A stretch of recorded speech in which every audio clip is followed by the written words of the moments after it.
Napakainit ah. Makatimpla nga ng juice. Napakainit sa Pinas eh, no?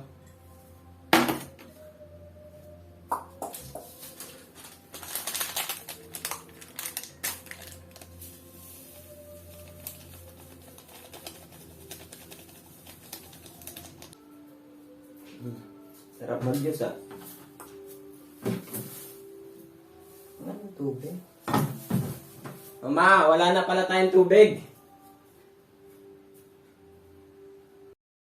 What is graph theory? Graph theory is a branch of mathematics that deals with the study of graphs, which are mathematical structures that represent pairwise relationships between objects. A graph consists of a set of vertices or nodes and a set of edges that connect these vertices. Graph theory has application in various fields including computer science, physics, biology, social science, and engineering. It is used to model and analyze complex systems, networks, and relationships between entities. Some common problems that can be solved using graph theory including finding the shortest path between two nodes, identifying connected components, and determining the chromatic number of a graph. What is Dijkstra and who is the founder? Dijkstra's algorithm is a well-known algorithm in graph theory used to find the shortest paths between nodes in a weighted graph. A Dutch computer science and mathematician, Edgar Dijkstra, made important contribution to his field between his May 11, 1930 birth and his August 6, 2002 death. Dijkstra is well known in the fields of software engineering, computer languages, and algorithms. He is widely regarded as one of the most important contributors to the growth of computer science as a field. Let's have a quick definition of a weighted graph. A weighted graph is a collection of vertices and edges with edges having a numerical value or weight associated with them. Vertices are typically denoted by a circle or a dot in a graph.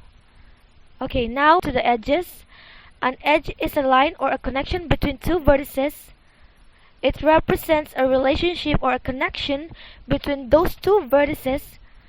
Thankfully, we got a nice algorithm that can help us. Dijkstra algorithm can find shortest distance or lowest cost in graphs. You are discovering the shortest leg from the finish to the beginning. The algorithm steps. First iteration.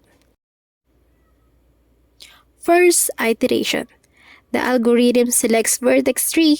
Next, since it has the shortest distance currently, it then adds vertex 1 to the visited array. It then applies relaxations. The distance of 5 will be updated to 3. The algorithm then checks for the shortest distance between the unvisited vertices, the 2, 4, 5, and 6, and selects vertex 5. Second iteration. Next, adds vertex 3 to the visited array. Relaxation is applied again, and the distance of vertex 6 is updated to 12. After checking the shortest distance of the unvisited vertices, 2, 4, and 6, again, the algorithm next selects vertex 2 and marks vertex 5 as visited. Third iteration. Next, it applies the relaxation step to the both vertex and vertex 4, since there are now two outgoing edges from vertex 2. Only the distance of vertex 4 is updated to the 5. Out of the unvisited vertices 4 and 6, the algorithm selects vertex 4 based on the shortest distance and marks vertex 2 as visited. Checks relaxation on vertex 5 since it is the only outgoing edge from vertex 4. Next, it marks vertex 4 as a visited. Finally, it selects vertex 6 and performs relaxation on vertex 3.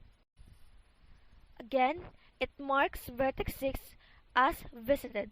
The algorithm is executed for all the vertices and at each step it performs relaxations. In case the graph is fully connected, or worst case scenario, the time complexity will be O V2, where V represents the total number of vertices in the graph. Again, it marks vertex 6 as visited. The algorithm is executed for all the vertices and at each step it performs relaxations. In case the graph is fully connected, or worst case scenario, the time complexity will be O V2, where V represents the total number of vertices in the graph.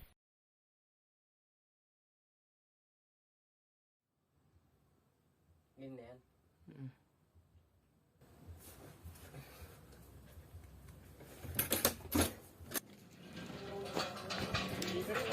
Uy, napaaga ka ata. Kala ko mamaya ka pang gabi. Ginamitan ko po ng application na graph theory. Kaya ka nga pala napabilis, no?